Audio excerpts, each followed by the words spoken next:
എന്തായാലും സർക്കാർ ഉദ്യോഗസ്ഥരെയും ആശാ വർക്കേഴ്സിനെയൊക്കെ സംബന്ധിച്ചിടത്തോളം സന്തോഷമുള്ള ദിനങ്ങളാണ് വരാനിരിക്കുന്നതെന്നാണ് കേൾക്കുന്നത്.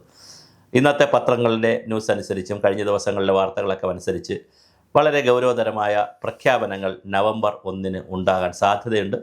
കേരളപ്പിറവിയാണ്. നവംബർ 1 കേരളപ്പിറവിയിൽ തീർച്ചയായും വലിയ പ്രഖ്യാപനങ്ങളാണ് സർക്കാർ പുറപ്പെടുവിക്കാൻ പോകുന്നത്. അതിന് മറ്റൊരു കാര്യം കൂടിയുണ്ട്. പുറപ്പെടുവിക്കും എന്നുള്ളതിൻ്റെ കാരണം ഇപ്പോൾ സമരം നടക്കുകയാണ്. അധ്യാപക സർവീസ് സംഘടനകളുടെ നേതൃത്വത്തിൽ സമരം നടക്കുകയാണ്. സെക്രട്ടേറിയറ്റ് മാർച്ചെല്ലാം പ്രഖ്യാപിച്ചിട്ടുണ്ട്. EMSൻ്റെ കാലഘട്ടം മുതൽ ഉള്ള ഒരു രീതിയാണ്, പ്രത്യേകിച്ച് CPM-ഉം ഇടതുപക്ഷവും CPI ഒക്കെ അനുവർത്തിക്കുന്ന രീതിയാണ് സമരവും ഭരണവും. ഒരു വശത്ത് എന്തെല്ലാം ആനുകൂല്യങ്ങൾ കൊടുക്കുമെങ്കിലും അത് ഒരു സമരം കൂടി നടത്തിയിട്ട് കൊടുത്താലാണ് ഒരു വർഗബോധം ഉണ്ടാവുക തൊഴിലാളികൾക്ക്. കാരണം അവരുടെ ഒരു കൂട്ടായ്മ ഉണ്ടാവുക എന്നൊരു ചിന്തയുണ്ട്, എല്ലാ കാലത്തുമുണ്ട്. ഇതൊരു ഇടതുപക്ഷത്തിൻ്റെ പ്രഖ്യാപിതമായ ഒരു നയമാണ്, ഒരു അടവും തന്ത്രത്തിൽ വരുന്നതാണ്. അതുകൊണ്ട് ഇതൊന്നും രഹസ്യമല്ല. അപ്പോൾ EMSൻ്റെ കാലം മുതൽ അങ്ങനെ തന്നെയാണ്. എന്തെങ്കിലും ഒരു ആനുകൂല്യം മന്ത്രി പ്രഖ്യാപിക്കാൻ പോവുകയാണെങ്കിൽ ഉടനെ തന്നെ സർവീസ് സംഘടനകളെ അല്ലെങ്കിൽ ബന്ധപ്പെട്ട ട്രേഡ് യൂണിയനെ വിളിച്ച് പറയും ഇങ്ങനെ ഒരു തീരുമാനം ഗവൺമെൻറ് എടുക്കാൻ പോവുകയാണെന്ന്. അതിനൊരു സമയപരിധിയും വയ്ക്കും. അതിനിടയിൽ മുമ്പേ എല്ലാ തൊഴിലാളികളെയും സർവീസ് സംഘടനയിലുള്ളവരെയൊക്കെ സംഘടിപ്പിച്ച് വലിയ സമരം നടത്തും. സർക്കാരിനെതിരെ വലിയ മുദ്രാവാക്യവും ബഹളമൊക്കെ വലിയ സമരം നടക്കും. അത് കഴിഞ്ഞ ശേഷം ചില 8-10 ഡിമാൻഡുകൾ വയ്ക്കും. അതിൽ നേരത്തെ സർക്കാർ തീരുമാനിച്ച് ചെയ്യാൻ വച്ചിരുന്ന 2 ഡിമാൻഡും കൂടെ ഉണ്ടെങ്കിൽ അതും അറിഞ്ഞു വയ്ക്കും. വച്ചതിന് ശേഷം ആ ഡിമാൻഡുകളിൽ 1-2 എണ്ണം സർക്കാർ അംഗീകരിക്കുകയും സമരം പിൻവലിക്കുകയും നമ്മുടെ സമരത്തിൻ്റെ കൂടി ഫലമായി സർക്കാർ അനുവദിച്ചിരിക്കുന്നു. അപ്പോൾ തൊഴിലാളി സംഘടനകളെ, വർഗ ബഹുജന സംഘടനകളെ അങ്ങനെ സംഘടിപ്പിച്ച് നിർത്താനും പറ്റും. ഇതൊരു രാഷ്ട്രീയമാണ്. രാഷ്ട്രീയത്തിൽ ഒരുപാട് അടവും തന്ത്രങ്ങളുമാണ് രാഷ്ട്രീയത്തെ എന്നും എല്ലാ കാലവും മുന്നോട്ട് കൊണ്ടുപോക്കരുത്. അപ്പോൾ ഇത്തരത്തിൽ ഈ വരാൻ പോകുന്ന ദിവസങ്ങളിൽ സർക്കാർ ജീവനക്കാരുടെയും അധ്യാപകരുടെയും സംഘടന federation of employees and teachers state teachers എന്നൊക്കെ പറയുന്ന സംഘടന വലിയ സെക്രട്ടേറിയറ്റ് മാർച്ചിലേക്കും സമരത്തിലേക്കും ഉശിരൻ പ്രകടനത്തിലേക്കുമൊക്കെ പോവുകയാണ്. അത് കഴിഞ്ഞ് അത് നവംബർ 1 മുമ്പ് നടക്കാൻ ഒക്ടോബറിലാണ് നിശ്ചയിച്ചിരിക്കുന്നത്. അവർ തീർച്ചയായും നവംബർ 1 ഈ സമരത്തിൻ്റെ കൂടെ പശ്ചാത്തലത്തിൽ പിന്നെ നമ്മുടെ നേതാക്കൾക്ക് പ്രസംഗിക്കാം, ഞങ്ങൾ സമരം ചെയ്തു, ഞങ്ങൾ സംഘടന ഡിമാൻഡ് വെച്ചു, ഗവൺമെൻറ് അംഗീകരിച്ചു എന്ന് പറയുന്ന നിലയിൽ നവംബർ 1 പുതിയ പ്രഖ്യാപനങ്ങൾ വരാൻ എല്ലാ സാധ്യതയുമുണ്ട്. എന്തൊക്കെയാണ് വരാനിരിക്കുന്ന പ്രഖ്യാപനങ്ങൾ? ഒന്ന്, ഒരു DA കൂടി 4%, 3%, 4% DA കൂടി കൊടുക്കാൻ ഒരു സാധ്യതയുണ്ട്. 2, ശമ്പള പരിഷ്കരണ കമ്മീഷനെ പ്രഖ്യാപിക്കാനും അല്ലെങ്കിൽ സമിതിയെ പ്രഖ്യാപിക്കാനുള്ള സാധ്യതയുണ്ട്. ഒന്നുകിൽ സമിതിയായിരിക്കും അല്ലെങ്കിൽ ഫുൾ ഫ്ലെഡ്ജിലായിട്ടുള്ള ഒരു കമ്മീഷനായിരിക്കും. പക്ഷെ കമ്മീഷനാകുമ്പോൾ ഒരു പ്രശ്നം, ഇനി ഈ മെയ്ക്ക് മുമ്പ് സമയം കിട്ടുമോ എന്നൊരു സംശയമുണ്ട്. അല്ല, എന്തായാലും ശമ്പള പരിഷ്കരണം ഉണ്ട് എന്നുള്ള മെസ്സേജ്, അതിൻ്റെ സ്റ്റെപ്പ് എടുക്കും എന്ന മെസ്സേജ് കൊടുക്കുന്നതാണ്. അതുപോലെ തന്നെ ആശാ വർക്കേഴ്സിൻ്റെ സമരം, അവരുടെ ശമ്പളം ഓണറേറിയം കൂട്ടും, അല്ലെങ്കിലും ഒരു നിയമപരമായ ബാധ്യതയും കൂടി നിൽക്കുന്നുണ്ട്. കാരണം കേന്ദ്ര ഗവൺമെൻറ് കൂട്ടി, സ്വാഭാവികമായിട്ട് അവർ ഇൻസെൻറ്റീവ് കൂട്ടി. അപ്പോൾ സ്റ്റേറ്റ് ഗവൺമെൻറ് കൂടി ഇൻസെൻറ്റീവ് കൂട്ടിയില്ലെങ്കിൽ പിന്നെ ആരെങ്കിലുമൊക്കെ കോടതിയിലൊക്കെ പോയാൽ സ്റ്റേറ്റിനോട് ചോദിച്ചാൽ അതൊക്കെ ബുദ്ധിമുട്ടുണ്ടാവും. പക്ഷേ അവിടെ നിൽക്കുന്നൊരു പ്രശ്നം, ആശാ വർക്കേഴ്സിൻ്റെ സമരം അത് നടത്തുന്നതിൻ്റെ സമരം ഇപ്പം നടത്തുന്നതിൻ്റെ പിന്നിൽ ഒരു രാഷ്ട്രീയ പാർട്ടി കൂടെ ഉണ്ട്, അവരുടെ പിന്തുണ കൂടെ ഉണ്ട്. SECA എന്ന് പറയുന്ന രാഷ്ട്രീയ പാർട്ടിയുടെ പിന്തുണ കൂടെ ഉണ്ട്. അവരും രാഷ്ട്രീയമാണ് ഇതിനകത്ത് വ്യക്തമായി നോക്കും. കാരണം ഒരു സംഘടനയാണല്ലോ.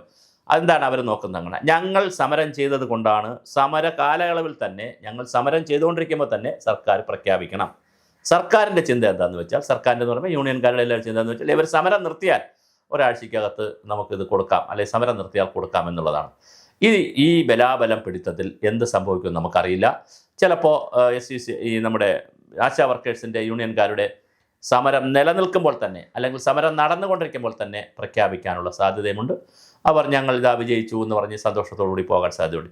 21,000 രൂപ കൊടുക്കുമോ എന്നറിയില്ല. പക്ഷേ എന്തായാലും ഇൻസെൻറ്റീവ് കൂട്ടാനുള്ള സാധ്യതയുണ്ട്. മാത്രമല്ല ഒരു കമ്മിറ്റിയെ, പഠന കമ്മിറ്റിക്ക് വെച്ചിട്ടുണ്ട്. അങ്ങനെ ഒരു കൃത്യമായ ഒരു പഠന സമിതിയൊക്കെ വെച്ചിട്ടുണ്ട്. അതിൻ്റെ റിപ്പോർട്ടും കൂടെയൊക്കെ വരുമ്പോൾ സ്വാഭാവികമായും അതിലും എന്തെങ്കിലും മാറ്റമുണ്ടാക്കാൻ സാധ്യതയുണ്ട്. അതുപോലെ അങ്കണവാടിക്കാരുടെ 2 മാസത്തിനകം ഒരു റിപ്പോർട്ട് വരണം എന്ന് പറഞ്ഞ് ഗവൺമെൻറ് പറഞ്ഞു. അത് 2 മാസം കൂടെ നീട്ടി ആ റിപ്പോർട്ടും ചിലപ്പോൾ ഒരുപക്ഷെ പുറത്തു കൊണ്ടുവരാൻ സാധ്യതയുണ്ട്.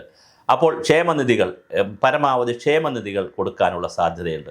അപ്പോൾ DA കൊടുക്കാൻ സാധ്യതയുണ്ട് 4%, ശമ്പള പരിഷ്കരണം കൊടുക്കാൻ സാധ്യതയുണ്ട്, ആശാ വർക്കേഴ്സിൻ്റെ ഇൻസെൻറ്റീവ് കൂട്ടാൻ സാധ്യതയുണ്ട്, ക്ഷേമ പെൻഷനുകൾ കൊടുക്കാൻ സാധ്യതയുണ്ട്. കെട്ടിട നിർമ്മാണ തൊഴിലാളികൾ, അങ്കണവാടി തൊഴിലാളികൾ, പാചക തൊഴിലാളികൾ തുടങ്ങി 10-15ഓളം ക്ഷേമ പെൻഷനുകൾ പലതും മുടങ്ങിക്കിടക്കുകയാണ്. അത് കുറേയധികം കൊടുക്കാൻ സാധ്യതയുണ്ട്. എന്തായാലും നവംബർ 1 കേരളത്തിൻ്റെ സർക്കാരിൽ നിന്ന് ആനുകൂല്യം വാങ്ങുന്ന പെൻഷൻകാർക്കും ശമ്പളക്കാർക്കും ജീവനക്കാർക്കും അലവൻസ് വാങ്ങുന്നവർക്കും ശുഭദിനമായിരിക്കാൻ എല്ലാ സാധ്യതയുമുണ്ട്. നവംബർ 1 തീർച്ചയായും വൻ പ്രഖ്യാപനങ്ങളായിരിക്കും വരാൻ സാധ്യതയുള്ളത്. ഇതിനിടയിൽ 8ാം ശമ്പള പരിഷ്കരണ കമ്മീഷനെ വെച്ചുകൊണ്ട് കേന്ദ്ര സർക്കാർ മുന്നോട്ട് വന്നിട്ടുണ്ട്.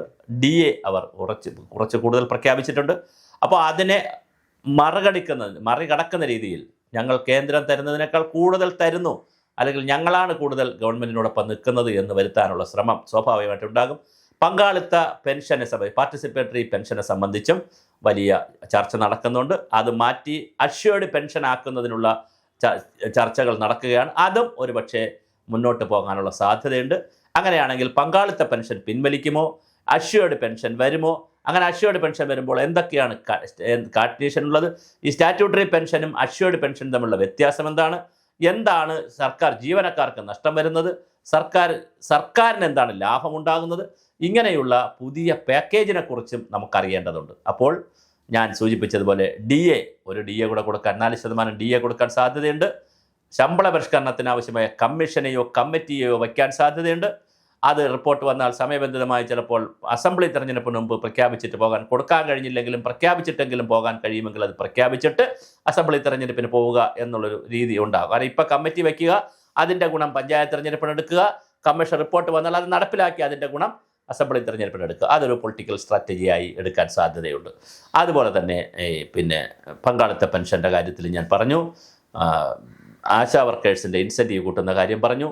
മറ്റ് ക്ഷേമ പെൻഷനുകൾ കൊടുക്കുന്നതിനുള്ള നടപടികൾ എടുക്കാനുള്ള സാധ്യതകളും വളരെ കൂടുതലാണ്. അപ്പോൾ ഇതെല്ലാം നടക്കുന്ന ഒരു സാഹചര്യമാണ് മുന്നിലുള്ളത്. എന്തായാലും ഗവൺമെൻറ്റിനെ സംബന്ധിച്ചിടത്തോളം സാമ്പത്തിക ബാധ്യതയുണ്ടെങ്കിലും എന്തൊക്കെ ഉണ്ടെങ്കിലും തെരഞ്ഞെടുപ്പാണ് വരുന്നത്. തെരഞ്ഞെടുപ്പിന് മുമ്പ് ഇതിനിടയിൽ തന്നെ മറ്റ് സാമൂഹ്യക്ഷേമ പെൻഷൻ വളരെ സീരിയസ് ആയിട്ട് കൊടുക്കുന്നതിനുള്ള നടപടികൾ ആരംഭിച്ചിട്ടുണ്ട്. അതൊരു 10-65 ലക്ഷം ആളുകളുണ്ട് കേരളത്തിൽ. അപ്പോൾ സാമൂഹ്യക്ഷേമ പെൻഷൻ 65 ലക്ഷം ആളുകൾ, അത് കഴിഞ്ഞ് 5 ലക്ഷത്തിലധികം വരുന്ന സർക്കാർ ഉദ്യോഗസ്ഥർ, പിന്നെ പെൻഷൻകാർ, ഇങ്ങനെ എല്ലാം കൂടെ ചേരുമ്പോൾ ഒരു 80-85 ലക്ഷം ആളുകളെ കയ്യിലെടുക്കാൻ കഴിയുന്ന, അല്ലെങ്കിൽ അവരെ സർക്കാരിന് അനുഗുണമാക്കി ചിന്തിപ്പിക്കാൻ കഴിയുന്ന ഒരു സാമ്പത്തികമായ നേട്ടങ്ങൾ കിട്ടുമ്പോൾ സ്വാഭാവികമായിട്ട് അവരെല്ലാം സർക്കാരിന് അനുകൂലമായി ചിന്തിക്കുമല്ലോ. നമുക്ക് DA തന്ന സർക്കാരാണ്, നമ്മുടെ ശമ്പളം പരിഷ്കരിച്ച സർക്കാരാണ്, നമുക്ക് ആവശ്യമായ പങ്കാളിത്ത പെൻഷൻ പിൻവലിച്ച സർക്കാരാണ്, നമുക്ക് ഇൻസെൻറ്റീവ് കൂട്ടി തന്ന സർക്കാരാണ്. ഇപ്പോൾ ആശാ വർക്കേഴ്സിന് ഇൻസെൻറ്റീവ് കൂട്ടി കൊടുത്തു കഴിഞ്ഞാൽ ഈ സമരമൊക്കെ എല്ലാവരും മറക്കും. ഇൻസെൻറ്റീവ് കൂട്ടി തന്നത് സർക്കാരല്ലേ, നമ്മുടെ സർക്കാരല്ലേ എന്ന് പറഞ്ഞ്, ജനങ്ങളുടെ സർക്കാരല്ലേ എന്നൊക്കെ പറഞ്ഞ് വലിയ വോട്ട് കിട്ടാൻ സാധ്യതയുണ്ട്. ആ വോട്ട് രാഷ്ട്രീയം അത് ഈ പ്രാവശ്യത്തെ തെരഞ്ഞെടുപ്പിന് വരാൻ സാധ്യതയുണ്ട്. നവംബർ 1 കാത്തിരിക്കുക.